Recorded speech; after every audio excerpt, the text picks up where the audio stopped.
हर हर महादेव।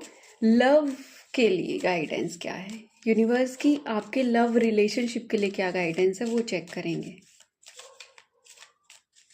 जिस भी कंडीशन में आपका लव है, अच्छा है, बुरा है, दिक्कतें चल रही हैं, लड़ाइयाँ चल रही हैं, जो भी है, मतलब इसको इम्प्रूव करने के लिए यूनिवर्स आपको क्या गाइड कर रहे हैं वो चेक करेंगे। कोई ना कोई सीक्रेटली आपको, आपके ऊपर नज़र रखे हुए हैं, सीक्रेट एडमायर है कोई ना कोई आपका, जिसके मन में बहुत ज़्यादा डीप फीलिंग्स हैं आपके लिए। सोलमेट की एनर्जी आ रही है आपकी तरफ, ये आपका सोलमेट है। सरेंडर कर दो, सिर्फ आप यूनिवर्स को सरेंडर करो, क्योंकि जो ये यूनियन है जी, ये सेक्रेड है, ये बहुत ही प्यारा ट्रू रिलेशनशिप है। सोलमेट की एनर्जी इधर आ रही है, सिर्फ आपको यूनिवर्स पे सरेंडर करना है।